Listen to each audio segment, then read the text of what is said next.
Welcome, everyone. We'll just give a minute or so for people to join. Thank you.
Good morning, good evening, good afternoon.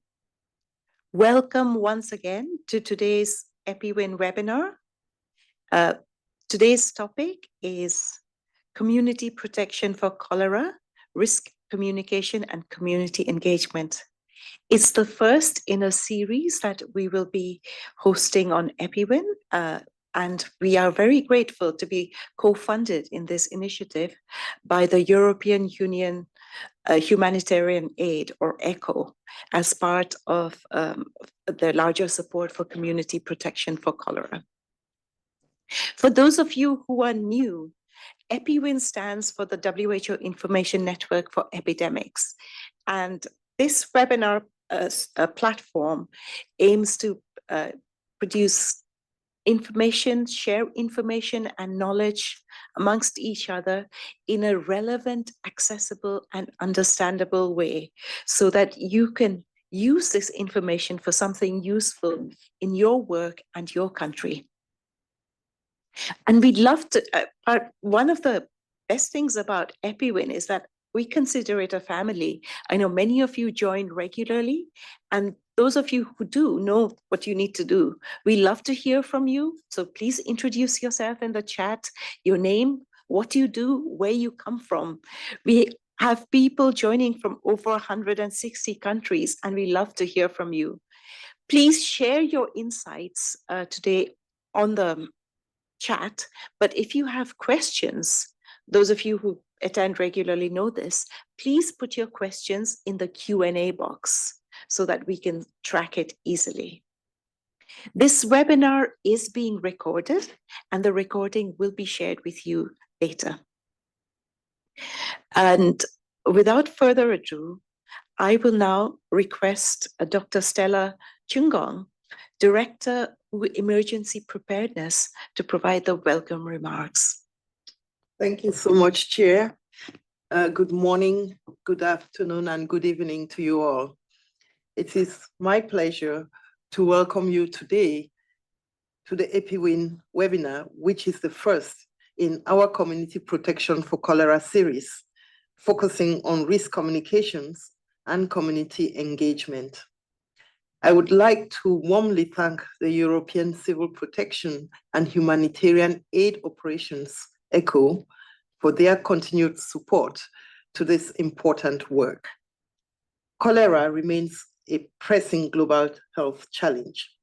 Between the 1st of January and the 31st of August 2025, a total of 435,006 cholera or acute diarrhea, watery diarrheal cases, and 5,007 deaths were reported globally from 31 countries. The spread of cholera into areas that had not seen this for years shows how fragile systems are when communities do not have reliable access to safe water, sanitation, and preventive services. But communities are not passive. They are the first to detect when something is wrong, the first to mobilize, and the first to protect their families and neighbors. This is why preparedness must start with communities. When communities are supported with knowledge, tools, and trust, they can act quickly and effectively, thus reducing the need for larger emergency responses later. This is also the vision of the international health regulations, protecting people's health by ensuring that preparedness and response measures are grounded in communities and are relevant to their context. The IHRs are not only about government obligations, they are also about empowering local systems and communities to detect, to respond, and to share information early. Preparedness through community protection means investing early. It means supporting community-based surveillance and early warning. It means engaging communities in designing interventions, and it means ensuring people understand and trust countermeasures such as vaccines. These are not add-ons, they are essential and central to resilience. We have seen in many countries that when communities are well prepared, cholera outbreaks can be rapidly contained, preventing unnecessary deaths and disruption. Preparedness at community level also strengthens trust in institutions and builds a foundation for broader health security. This is why community protection is not only central to cholera response, but should guide the way we approach all health emergencies. Preparedness through community action is one of the most cost-effective investments that we can make. By directing support where it strengthens local systems and capacities, we actually ensure that even scarce resources achieve sustainable impact. As we open this series, I invite all of us to think about how to move from response to sustained preparedness so that communities themselves remain the strongest line of defense. WHO is committed to putting people at the center of preparedness and resilience. Let me end by thanking Kai and the team here, as well as our regional and country colleagues, our partners, our NGOs, and civil society, and all of you for contributing to this important effort. I thank you. Thank you very much, Stella, for the welcome remarks. I'd now like to invite Kai von Harbu, Unit Head for Community Protection at WHO, to talk about the series and the importance of community protection in cholera. Over to you, Kai. Thank you. Thank you very much, Supriya, for the great moderation, and special thanks, of course, to Dr. Stella for framing this meeting so well in your opening remarks, and welcome all the colleagues online. Following Stella's opening, I really want to emphasize one of the key messages from her remarks. Community protection is a central foundation of health emergency preparedness and response. And it's not a nice to have alongside other technical work areas. It's both a standalone response pillar and a critical enabler of everything else we're doing, be it surveillance, vaccination, case management, WASH interventions. They only work in practice and are also only acceptable to communities when people are systematically involved in designing and implementing these solutions.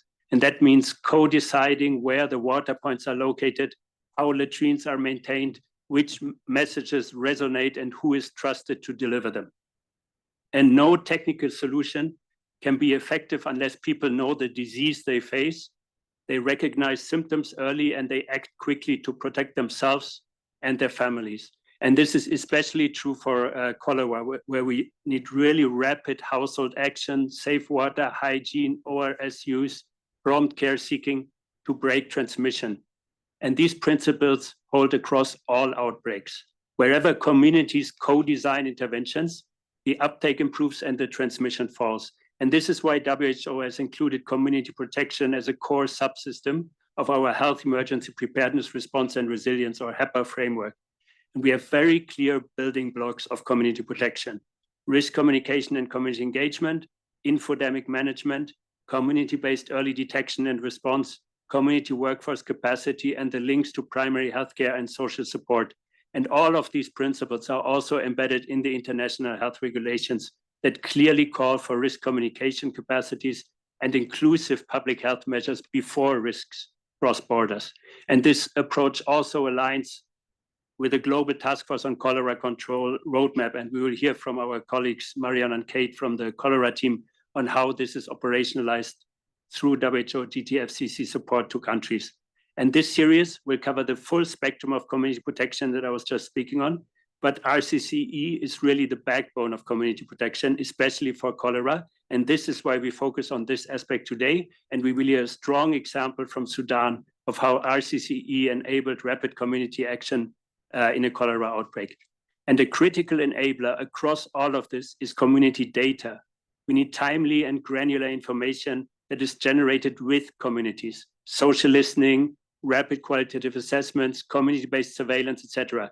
We have put a very strong emphasis on this here in WHO through the community protection approach, and we will hear very concrete example from Zambia on how community data guided the actions in last year's cholera response.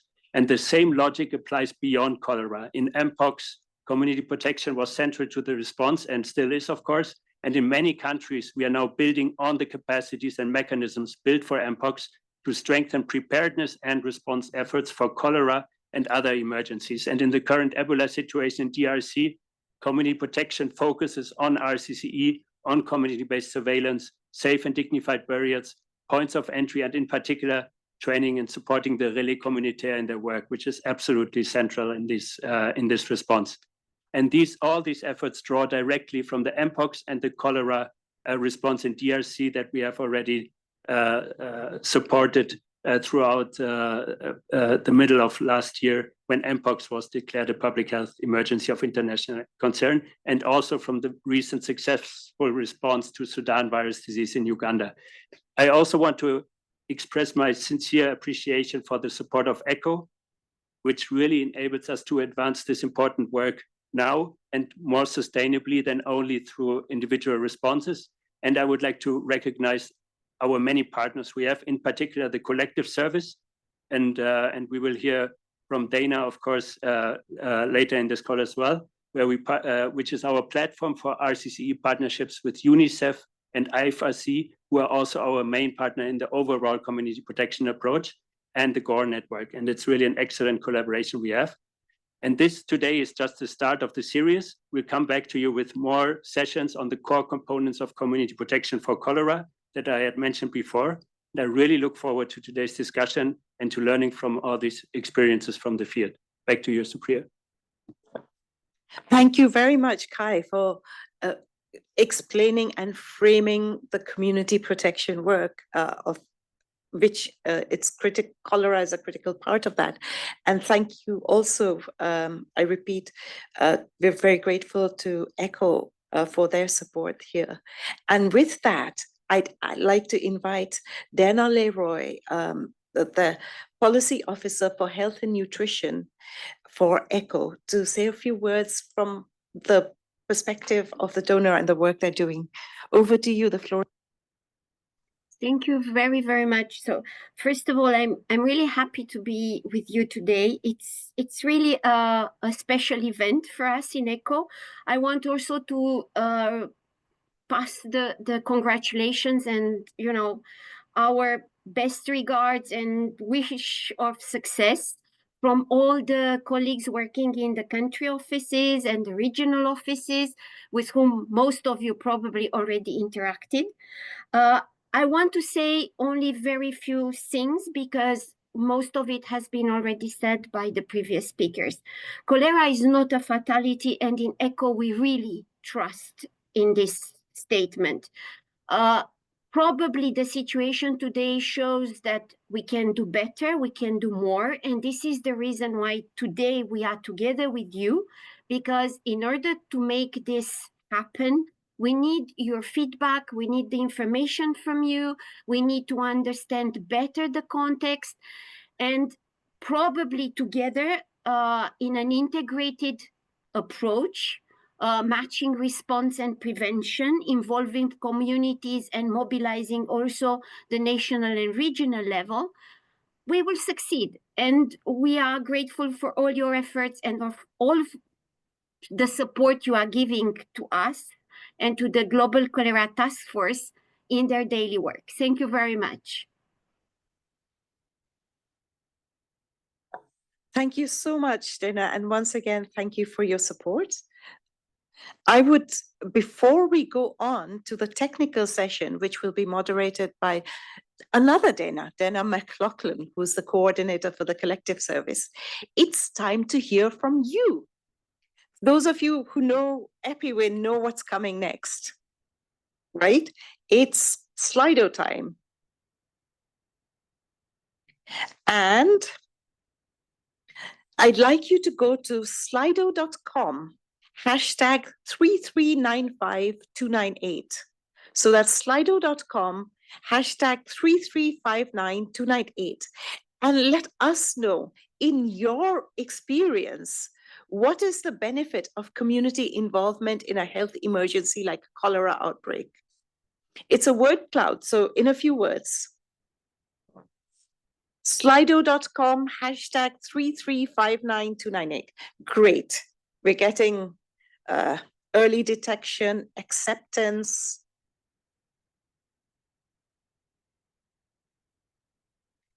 Great.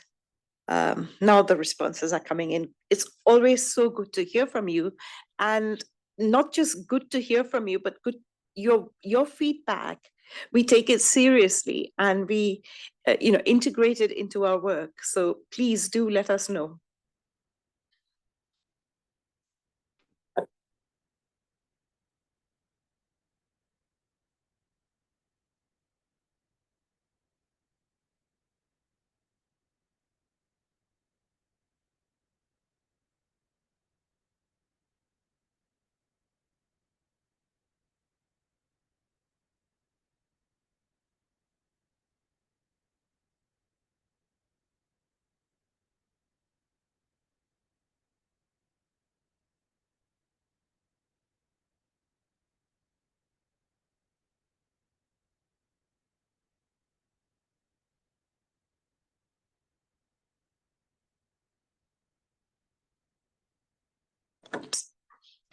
So I'm going on now to the next question that we have, which is the, oh great, we see that already. Which is the biggest challenge you face when trying to engage communities in public health emergencies like cholera? Building trust. So both in the word cloud and here, trust is coming out very strongly, building trust. How do we build trust? Access to resources as well. But 62% is still things of those of you responding. You still think it's trust. Great. So I will, in the interest of time, and because we have some excellent speakers lined up, I will now stop sharing the screen, but please make notes, slido.com, hashtag 3359298. Please share your views and we will take it into consideration. Hashtag 3359298, slido.com. Thank you. And with this, I would like to invite Dana McLaughlin, apologies for stumbling there with your name, coordinator of the collective service. Collective service has been leading on risk communication and community engagement for cholera in various places. So Dana's at the forefront of this, and she will be moderating the technical session. Welcome, Dana, and over to you. Thanks so much, Supriya, and thanks for the opportunity to be a part of this exciting webinar. I'm really eager to share with you the 2 country examples that we have lined up for the presentation today. As Supriya mentioned, my name is Dana McLaughlin, and I have the privilege of being the global coordinator of the Collective Service. The Collective Service is an interagency initiative between IFRC, UNICEF, WHO, and GORN to support the coordination of risk communication and community engagement during public health emergencies. The partnership is particularly focused on supporting evidence-informed and community-centered outbreak responses. And over the past 6 months, we've been working closely with partners in many countries who are engaged in cholera response efforts. Our first presentation today is going to provide us a bit of background on the global cholera situation. And I'm excited to invite Marion Martinez, who's the coordinator of the Global Task Force for Cholera Control within the WHO Global Cholera Program, and Kate Alberti, who's the Health Operations Lead for the WHO Global IMST within the Cholera Program at WHO. So without further ado, I'll pass it over to Marion and Kate for their presentation. Hi, Dana. Thank you very much, and good morning, good afternoon, everyone. Thank you very much first for the opportunity to speak today and to share the work of the GTFCC. And as you said, I'm Marion, and maybe just to be extremely correct, I'm the coordinator of the GTFCC Secretariat, because the GTFCC is a broad partnership with many institutions, many actors, and I'm part of the WHO Cholera program. So the purpose, and we can move to the next slide, to the first slide. I'm going to share a couple of big highlights and use the opportunity of having such a big and broad audience today to make sure that we are able to convey a certain number of messages. And my colleague Kate will be able to focus more specifically on the RCCE super important aspect we're gonna be focusing on today. The GTFCC is a WHO-led partnership. It was originally established in 1992. And since then, it has been supported, and we have had 3 World Health Assembly resolutions that were developed. I flag that because it means a lot. It says a lot about country engagement and member state engagement in the broad cholera agenda. Basically, it was created in 1992, revitalized in 2014, just after the OCP stockpile was created. And one of the big steps of the development of the GTFCC happened in 2017, when our cholera roadmap towards elimination was developed and endorsed on the occasion of the World Health Assembly of 2018. If I tried, and it's a tough exercise, to summarize just in a few words what the GTFCC is, it's a broad partnership, an inclusive partnership. I think those are the 2 key words I would like to highlight, of over something like 50 institutions. It brings together, and that's why I picked the word inclusive, it brings together a diverse group of stakeholders, international organizations, United Nations, non-governmental actors, research institutions, independent experts, and of course, and maybe most importantly, countries themselves that are at the heart of the network. One thing that I think was said and will be highlighted is, of course, cholera is not it's not just a health problem. Actually, it's not a health problem. It's mostly like a development issue. And because it affects the poorest and most vulnerable people, we do know that at the end of the day, solving cholera means solving some of the biggest development issues that we have. And this is why it is so important that this partnership is as broad and inclusive as it is, because it does bring actors from different sectors, actually. So experts from the health world, experts in water, sanitation, and hygiene aspects, all working together toward the one shared goal, that is to combine basically our resources, our strengths, to eliminate cholera by 2030. We can move to the next slide. Thank you very much. So here, what I captured is, I wanted to give a glimpse, a little idea of what is at the heart of our strategy. So the GTFCC roadmap, which I think many of you already be familiar with, sets, let's say, an ambitious goal to reduce cholera deaths by 90% by 2030. Our strategy is built around 3 key axes. The first one being the early detection and rapid response to contain outbreaks. Basically, this focuses on how we supporting countries to detect outbreaks early, make sure that we respond quickly to prevent having further spread and escalation of the crisis. The second axis that is at the heart of all of the work we do in terms of developing guidance as a group of partners is targeted prevention in cholera priorities area, what we used to call cholera hotspots. This basically means implementing multisectoral interventions in those areas where cholera is more persistent or at high risk of surging, and helping countries reduce the risk of outbreaks. And the third axis at the center of the strategy is the coordination and support. Our role and typically the role of the Secretariat is to make sure that we manage to coordinate technical assistance, mobilize resources, and put strength and skills together. I think at the heart, basically, of all the strategy, it's the idea of shifting away from working in silos and promoting integration and multisectoral action in these specific targeted areas. So the principle is quite straightforward and clear. It's country-driven implementation, targeting the areas that are the most at risk, with support across different sectors.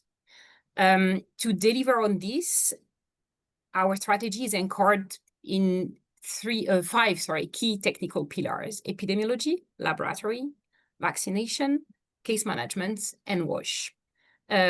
Risk communication and community engagement, RCCE, and Kai said it very well earlier, is the backbone of cholera prevention and control. So of course, I would say, like, at maybe the bottom and as a basis of the big house, it is of course ensuring that communities are informed, engaged, and empowered through the response. And my last slide is one thing that I really wanted to highlight while I have the floor, that to stop cholera, we need to shift from reacting to outbreaks to preventing them before they start. And that's the whole purpose of the GTFCC. And you've seen it in the three axes that I highlighted earlier, how we move from this first axis towards something that is more sustainable. And it means, as I said, bringing in different sectors together with a focus on setting up a strong surveillance system in countries with whom we work on a daily basis, setting up clear coordination mechanisms between partners, between sectors, both at I would say at like the different levels, global, but also at regional and national level, commitment from countries to lead the response. And of course, this with involving communities every step of the way. And this is what you can see, and I don't know why it's showing up as like that, but in this little diagram on the side, it's really all of the rationale behind the GTFCC is really to move from this cycle of outbreaks toward ultimately elimination. And I wanted to show that, and now I'm going to give the floor to my colleague Kate, because we do know that WASH is the only sustainable solution to cholera and to move towards basically a cholera-free world. And I would say that the other big component is making sure that communities are maintained and that communities are empowered and are at the center of the whole strategy. I think I won't spend more time on this one, and we'll give the floor to my colleague Kate to dive a bit further on the RCC topic and also give an idea of the current global cholera situation. Over to you, Kate.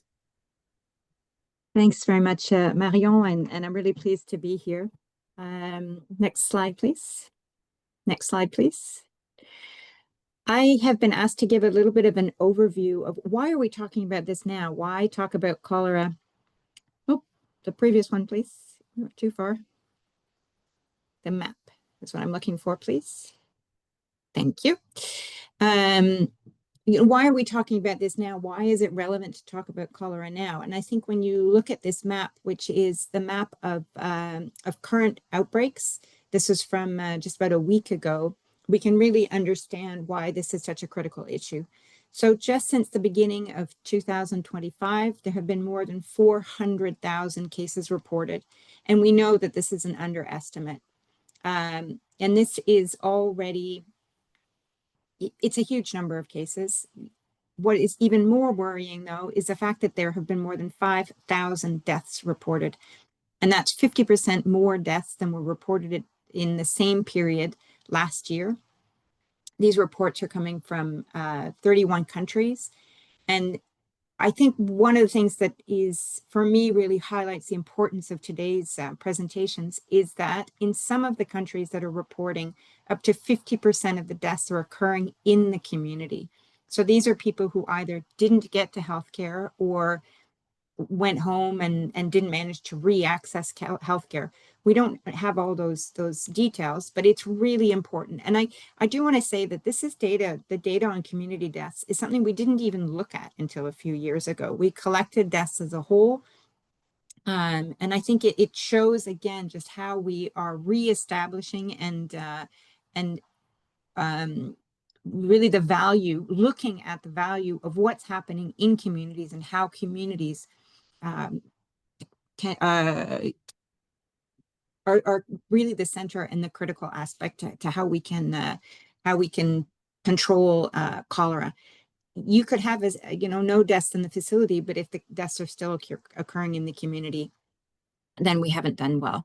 I think the other thing that I do want to say from this map potentially is we've got a really broad range of countries and contexts, and even within one country, the situation can be very different.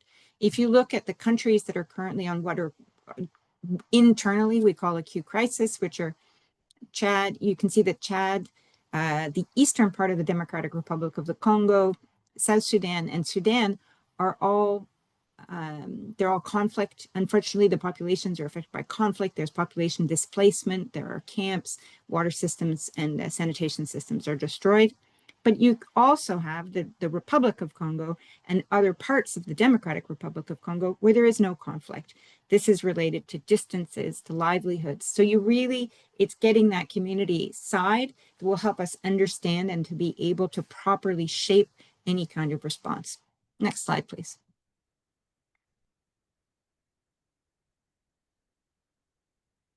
So what you see here, and I'll go relatively quickly, is that this is the different colors of the different WHO regions. So you do see that this is really across the globe, although most of the cases are reported from Africa, from the Afro region and the Eastern Mediterranean region. There are cases elsewhere.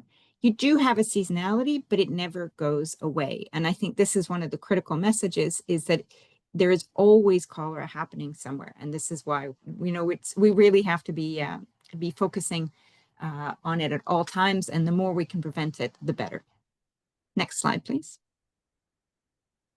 So as Marion said, so once you know you've got these outbreaks and we're trying to do something about it, what is it? What is the approach? And this schematic represents the Global Task Force on Cholera Control approach. This is the same as WHO, UNICEF. We're all agencies and partners are aligned on this. It's multi-sectoral. And I think that's one of the challenges, is that it's multi-sectoral. We have to be able to ensure that all of the pieces are working together. But what you see is, so you've got water, hygiene, sanitation, you've got leadership and coordination, you've got surveillance and diagnostics, healthcare, vaccination, but at the center of this is the community. And none of the other pillars will work efficiently and effectively if the community isn't involved. So I'm going to end there. And I myself am extremely happy, and I'm really excited to be hearing have the two presentations that are coming up, explaining and showing what was done with community engagement. And I'm really pleased that what they show are two very diverse contexts, and how the community is the only way that you can approach that and ensure that we have an effective response. So thank you very much. And back to Dana. Thank you. Thanks so much, Kate. Appreciate the background and the context. And I really, I think your comments about how 50% of deaths are occurring in communities, I think that's the perfect call to action for why RCCE, risk communication and community engagement, is such a critical part of cholera response efforts moving forward, and preparedness efforts at that. I'm really, really eager to invite two different presentations to share with us some tangible examples. But I first want to say that, there are so many valuable and really incredible examples of how partners around the world are working with the communities that they serve to design solutions to address and prevent cholera. Communities have been facing cholera for centuries, and I like to think that the clues and the guidance of the communities who are facing these outbreaks needed to be at the center of response efforts more than ever before. So I'm really excited to introduce our first presentation, where we'll hear a bit about the role of community data during the 2023-2024 cholera outbreak response in Zambia. And I'm delighted to invite Tiku Banda, who's the national RCCE expert in the UNICEF Zambia office, to share the recent work in Zambia during the 2024 outbreak. So Tiku, over to you. Thank you so much, Dana, and greetings, everyone.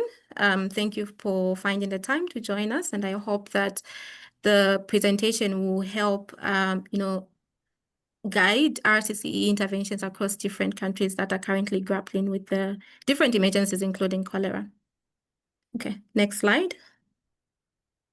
Okay, so just a bit of a background on the Zambian context. So as the team from the Global Task Force for Cholera Control have already highlighted, we have had cholera cases in Zambia since 1977. And I think you can even see currently there's a map that shows that our country currently has cholera outbreaks. And last year saw one of the worst cholera outbreaks since the first case was recorded over 50 years ago, with over 23,000 cases recorded almost countrywide, but with the biggest epicenter being Lusaka, which is the capital city of Zambia. And so as a response, we conducted different RCCE activities, particularly the use of community evidence through rapid qualitative assessments and community feedback to tailor RCCE interventions, RCCE messages, but also to inform our multi-sectoral cholera response activities. So the map that you're seeing is basically the current priority areas for multi-sectoral cholera intervention. So these are basically cholera hotspots, and you can still see that almost half the country, or nearly over half the country, still has that risk for cholera. Next slide. So we used different community data to inform our response, as I've mentioned. And the first community data that we did was what we call rapid qualitative assessments. And these are basically, a novel approach to collect community insights over a period of 2 days, 3 days, to inform to identify community beliefs, perceptions, and also use those insights to inform multi-sectoral response, including RCCE messages, RCCE interventions. And so we conducted 4 rounds of cholera rapid qualitative assessments in the epicenter, Lusaka, as well as surrounding provinces of Southern Province, Central Province, and Copper Belt. And together we were able to engage over 200 community members who were able to share their insights, their fears, their beliefs, their perceptions, as well as their suggestions on how best we could, improve and also address cholera. So some of the top line insights that we found in these RQAs, really, we saw, as the previous speakers have already highlighted, a lot of people were scared of going to the cholera treatment centers. And so there were a lot of community deaths. People did not know how to manage cholera cases in their households. We found people using local brews, popularly known as cachaço, to treat cholera. And we also noticed that, the key drivers of cholera are really poor hand washing, as well as the drinking of unsafe water. And then we also, of course, this was done with support from the collective service with different partners, Ministry of Health, Zambia National Public Health Institute, and the UK Health Security. In addition to the RQAs, we also deployed U-Report polls. And these are basically, this is just a UNICEF platform where we are able to engage young people. We administer polls and they're able to give us insights around what they know, what their fears are, as well as some of the recommendations. So we use the U-Report as a platform to gather the insights. And we also used social listening, regular social listening reports were also deployed. Next slide. Yeah, so in addition to other RQAs, we also used we leverage on our RCCE partners to collect and gather community feedback. So the community feedback was categorized into 5 themes. So the questions, the beliefs, the rumors, and also some of the suggestions, requests, and of course, some of the sensitive feedback, of course, was gathered. And through this community feedback from Zambia Red Cross, some community-based organizations and faith-based organizations and the cost centers, we were able to collect almost 30,000 community feedbacks, which primarily focused on requests for chlorine, emptying of bins, requests for safe water, and of course, appreciations around some of the activities that we were implementing. So as UNICEF, we did also decide to build capacity to some of our partners at subnational level, especially partners that were yet to record cholera cases, so that they could also, employ community feedback, RQAs to inform their response. Next slide. So how did we then use these different insights from RQAs, from call centers, from the community feedback, the live radio programs that were being deployed in the different communities? To start with, we used the insights to inform tailored risk communication messages. So we noticed that there were a lot of rumors, myths around what cholera was. People were saying cholera is caused by a wind. Others were saying, the use of the local kachasu was the treatment. Others were scared of going to the health facility, particularly the cholera treatment centers. And so we developed the 3 Cs posters, as you can see, which primarily narrowed down the top 3 key messages to stop, some of these community perceptions and barriers. And so we developed this 3 Cs poster, which primarily focused on clean and safe hands, clean and safe water, as well as early care. In addition to the 3 Cs, we also developed IAC materials, frequently asked questions, job aids. At the time, we did not have any, specific job aids on what oral hydration points were. CBVs did not have specific job aids on, oral cholera vaccine, which community members were not really aware of at the time. And so we decided to also tailor some of those messages. And we also found through this community data that some of the populations at risk were being missed.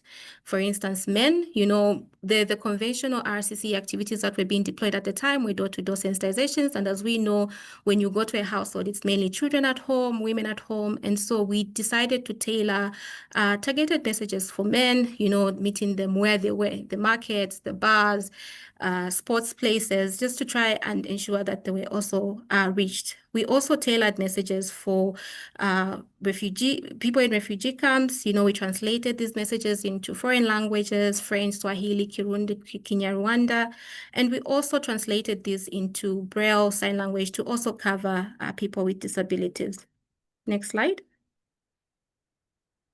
The other way in which we applied this community data was also through, presenting this data in the different IMS pillars. So we had several IMS meetings, and so we packaged this data to really suit WASH pillar, health pillar, protection pillar, so that they could then be able to integrate the recommendations from this community data into their response.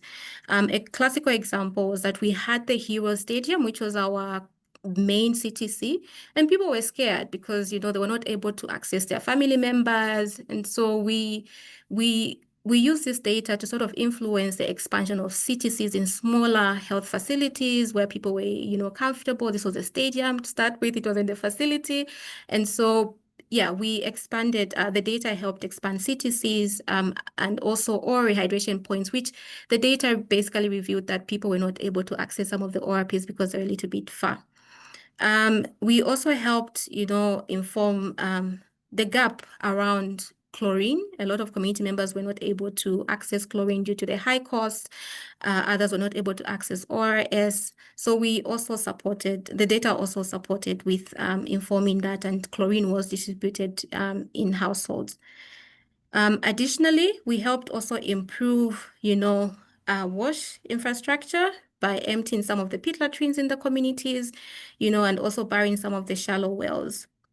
Additionally, we also helped address socioeconomic barriers that were coming in through this data by providing transport. So during the outbreak, we found that people were not able to go to the cholera CTCs because of transport. And of course, some taxi drivers, were shunning away from transporting some of these suspected cases to CTCs. And so through this data, UNICEF and other partners were able to, provide vehicles and also fix and repair some of the ambulances and of course provide fuel. And additionally, we also noticed that, there was, this economic barrier to accessing some of these health services. So an emergency cash transfer package was also developed to offset some of the issues to access to care. Next slide. Yeah.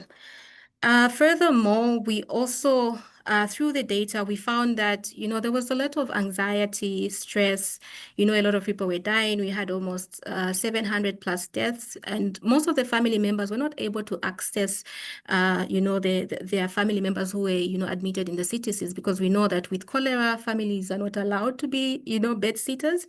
And so there was a lot of stress, anxiety. And so through this data, we were able to provide psychosocial support through our call centers here in Zambia. And of course, this was led by the protection cluster.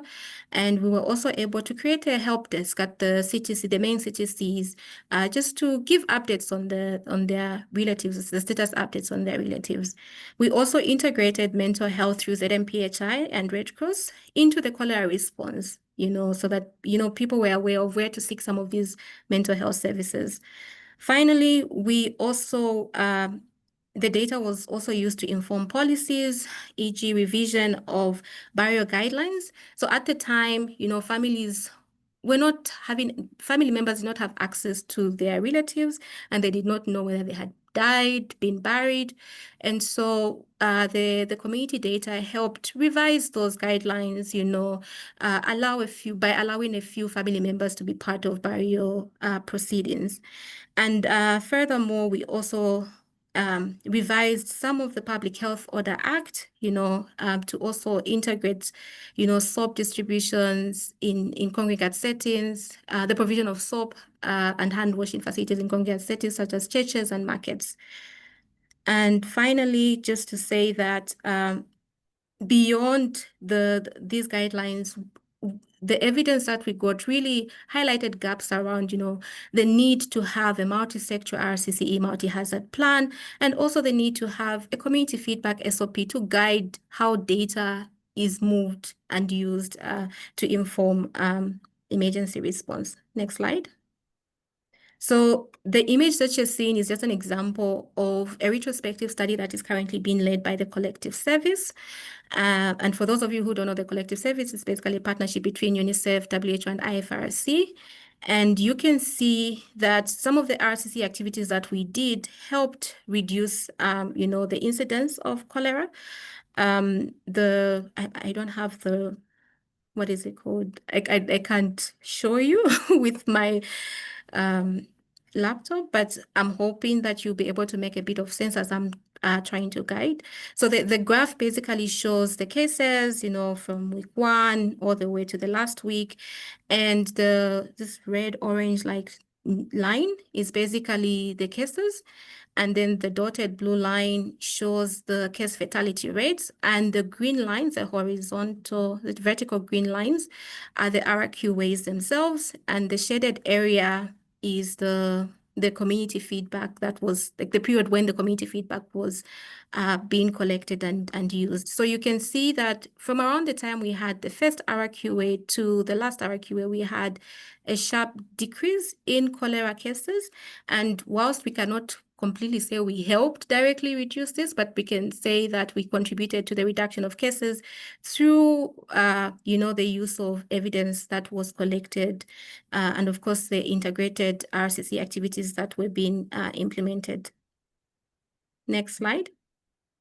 So some of the key recommendations, I think in the interest of time, I'll not go through all of them, but just to say that the use of community data is very key, and we can see from the Zambian case that it helped reduce cholera, or contributed to the reduction of cholera cases, not only through, targeted risk communication activities, but also through informing multi-sector response activities. And we've also learned that the integration of community data across the collection of community data across different pillars is very instrumental. We have deployed these lessons in drought, mpox, and we've been able to see the impact of using community data as a useful tool to help inform response. We do have some gaps, and some of the lessons learned that we've had is the need to integrate, community feedback indicators in national information management systems, such as the DHIS2 or the Community Health Information Platform, because currently, different partners collect data, but it's not centralized.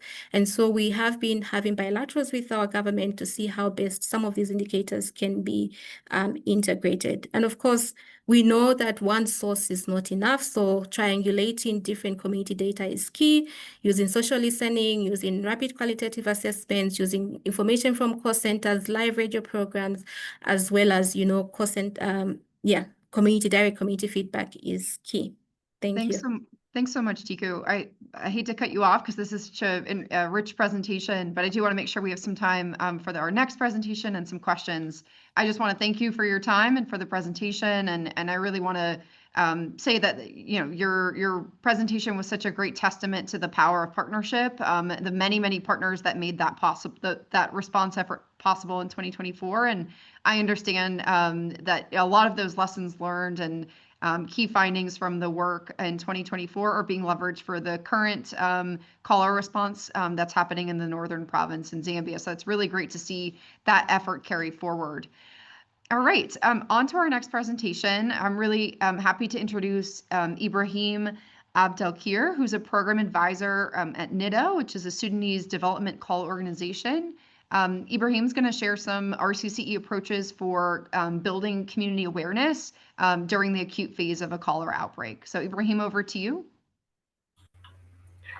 Good afternoon. My name is Ibrahim Abdelkir from the Sudanese Development Call Organization, NIDA. It is an honor to share Sudan's experience in community-led cholera response. I'd also like to acknowledge Ms. Dana from ECHO and colleagues from WHO and other agencies. So let me start by briefly setting the context of the crisis in Sudan. Move to next step. So Sudan is facing a dual crisis, a war, massive displacement, and a major cholera outbreak affecting 17 of the 18 states of the country. Since April 2023, over 12 million Sudanese people displaced, 2/3 of hospitals non-functional, and more than 48,000 suspected cholera cases reported with 2.2% fatality rate. So given this scale of crisis, coordination becomes absolutely vital. And that is why the RCCE committee comes in. Move to next slide, please. So the RCCE committee in Sudan, which has a federal level and national and state level, ensures unified messages, reduces duplication, and expands reach.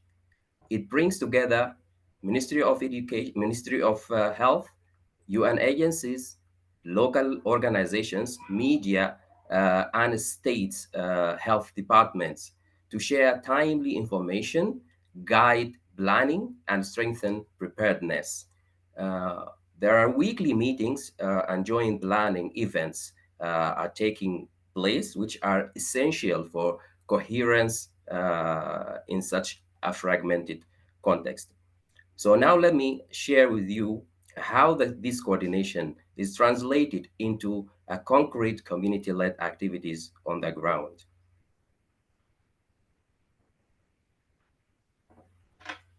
This is the composition of the RCCE committee. You can move to the next slide, please. So, and this is also the mandate of that committee, which is to ensure unified coordinated response to public health threats and emergencies. And we are doing this actually through this joint meeting. You move to the next slide, please. So NIDA and UNICEF, in a partnership, were successfully supported 215 trained volunteers across 6 states in Sudan and conducted household visits reaching over 200,000 people, radio messaging in 6 local languages that's able to reach to over 6 million people. And we are able to conduct so far about 23 interactive community shows, reaching out to over 8,000 population. These activities went beyond awareness. They provided practical life-saving behavior change where services have collapsed due to the war. Please move to the next stage. So, to show how data shaped these efforts, I will highlight one case from South Kordofan and Blue Nile states. These 2 states are witnessing, a spread of cholera epidemic. So this case shows that in South Kordofan and Blue Nile, uh, you know, diarrhea rates remained high, even though infrastructure looked good. Household surveys gave us the answer. We found that latrine coverage was high. About 88% of households had access, yet safe practices were very low. Only 12% were practicing hand washing, and nearly 90% of families were still drinking untreated water. The difference in health outcomes was striking. In Blue Nile, diarrhea prevalence was 18%, almost double the 8% in South Kordofan. This showed us clearly that the problem was not just about having latrines or facilities, but also it is daily behaviors. So we refined our RCCE messaging. Instead of broad awareness, we focused on very practical actions like hand washing with soap, consistent use of latrines, and treating water before drinking, of course. The impact was immediate. Communities began to organize their own cleaning campaigns, and in several villages, people even dug new latrines on their own to reduce open defecation. This shift from infrastructure to behavior-focused action turned data into real change on the ground. This is how local evidence turned general awareness into a practical targeted action. Please move to the next. So here are some photos highlighting examples of how we utilized community interactive theater to teach people the proper hand washing. This photo was taken in Blue Nile State. Moved on to the other photos, please. So in these photos, you see how we make this door-to-door visits, awareness and feedback from the communities. This is done in South Kordofan and Blue Nile states. Move to the next photo, please. So in this photo, this community volunteer is teaching these little kids the good hygiene practices through a standardized IEC material that is provided by the RCCE committee. So, and this is actually one of the investments that we are doing now in these younger generations, that we can go on and disseminate even within their peers and their families. Move on, please. So now, let me summarize the results of these interventions so far. So we noticed that there is a stabilization in the states that, or the villages that we are working on. For example, in Blue Nile, where household visits and hygiene promotion uh, was there, the diarrhea cases reported was much lower than pre-intervention. Also, in some locations, we noticed zero new cases reported post-intervention, such as villages where volunteers combined this radio messaging with community cleanup campaigns in South Kordofan Kadugli town. So also we've seen that through dialogues, we've been able to correct misconceptions and reinforce safe practices, and this allowed us to shift beliefs that, like, around untreated cart water, that people are that they are saying that this water is safe. But through these, dialogues, we are able to shift their thinking and their beliefs to think about how to treat this water that is mobilized through water carts, and to do the consistent hand washing. And most importantly, behavior change. This, sustained through trusted community networks, because now we are using the same community volunteers. We are deploying volunteers from within the community. So these networks themselves help the communities to organize cleaning campaigns and even digging new latrines. So, but nevertheless, and of course, this will not go without significant challenges that I'm going to highlight in the next slide.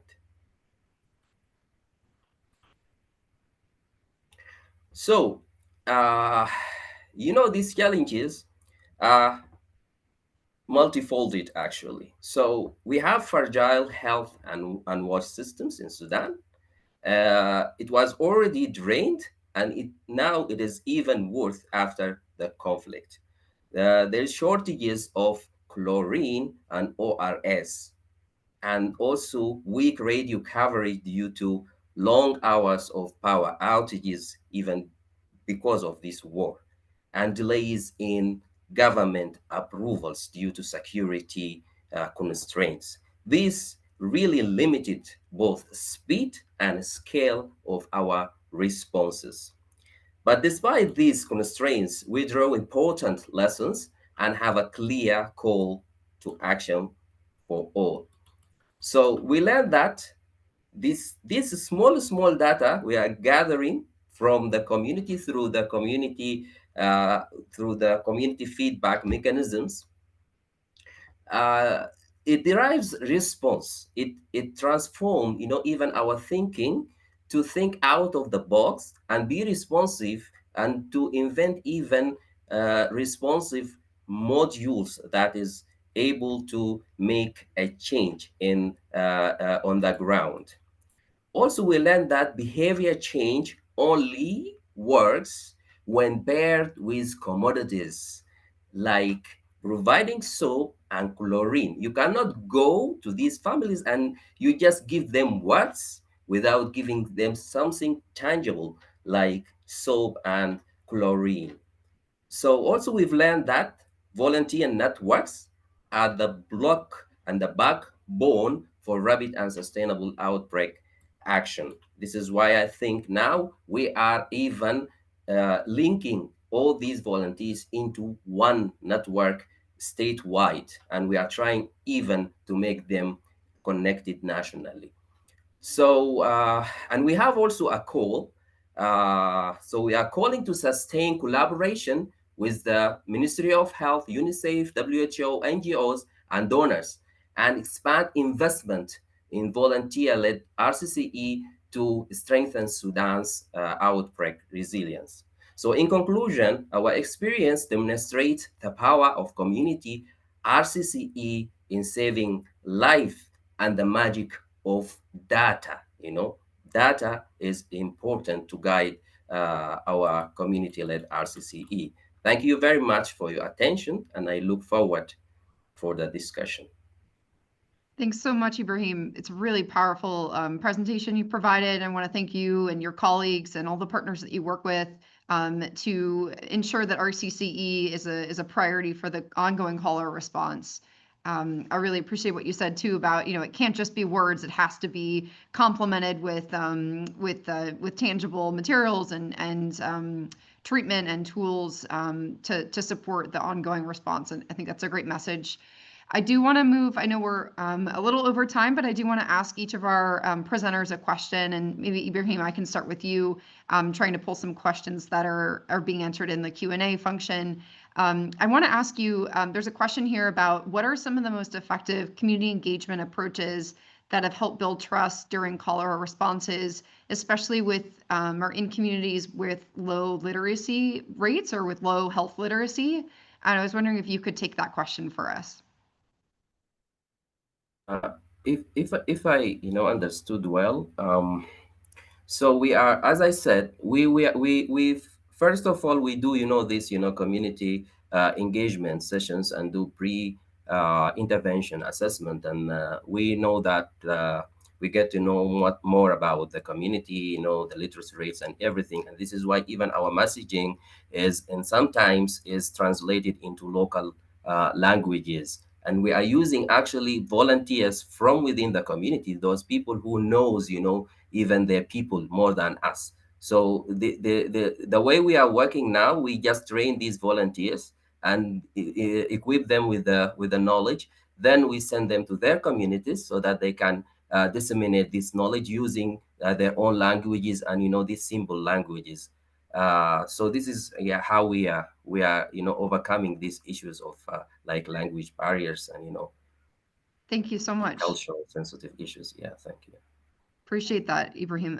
Tico, I have one more question for you as well. I know that some of the work, the RQAs, the rapid qualitative assessments that were done, also identified some challenges because of the ongoing drought in Zambia. And I know that you all worked closely with colleagues working on child protection and on nutrition to ensure that you're working together to address not just cholera, but also families who were facing famine and food shortages. And I was wondering if you could talk a little bit about how that worked in Zambia and how you partnered with colleagues in the child protection space during the drought that coincided with the cholera outbreak. Can you share a bit on that? Yeah, thank you so much, Dana, for the question. Just to state that when we conducted rapid qualitative assessments, we had a multi-sector team join the assessments. And this was primarily to promote ownership of some of the findings. So it wasn't just RCCE colleagues going in the community, but we also co-opted in the protection team to, first of all, tailor the tools that they want, tailor the tools for the data collection, but also to be able to, easily adopt the recommendations and insights that were coming in. So we did this for cholera and also for drought, and we found that very instrumental. And I am happy to also share that through the drought RQAs, we were able to, influence different actors, including some of the donors. I remember presenting some of these findings in a UNHCT group, and they were immediately able to identify some of the protection risks that were coming out as a result of the RQAs.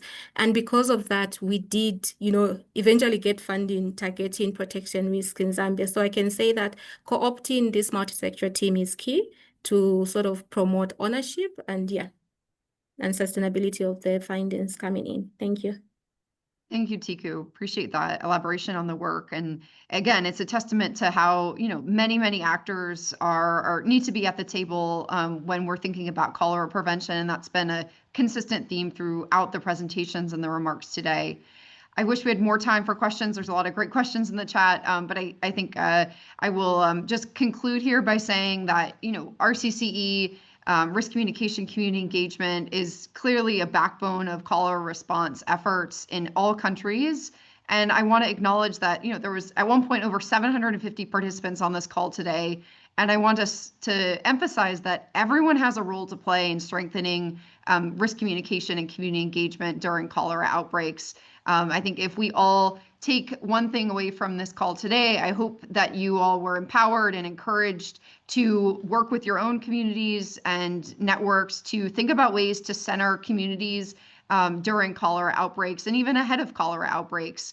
And really think about the ways, whether you're a nurse or an epidemiologist or a student, or whatever role you may have, everyone has a role to play to ensure that community voices are not just being heard, but being used to guide response efforts. And that's done in in big ways and in small ways. And I hope the presentations today have reflected how much effort, how valuable RCCE efforts are during cholera responses. I think that's all of the time we have today. So thanks for taking the time to join us. I think I'll pass back to Supriya for a final remark before we close. Thank you very much, Dana, and thanks to everyone. Thanks to all the speakers. Really, really rich presentations today. And thank you, Dana, for leading the collective service and for moderating this session. I'd also like to thank all the speakers, Kate, Marion, Kai, Stella, our director, for her support, but also all the others who made this happen. I see that we have Nisreen and Safa from EMRO here. We have Eva Erlach, who was also instrumental in setting this up. We have Tom Moran, who is leading RCCE and coordinating with the collective service. And also people from the background, working in the background, Lester, Michael, who support us with EPI-WIN, Burke, who helps us with the website, and also the interpreters. Thank you very much for the excellent interpretation. I'd also like to thank IT for support in making this happen. And last but not least, our very valuable partners for EPI-WIN, ECHO, and the University of New Mexico. You could see that the ECHO team working in the background, so we're really very grateful. Finally, I would like to thank our donor ECHO for supporting us. I just want to share the screen to remind you that this is the first in a series. We will have one every month or 2 months, depending on the situation at hand. So we look forward to all of you joining us again. And thank you once again. And special thanks to Dana once again for her excellent moderation. This recording and the presentations will be shared on our website.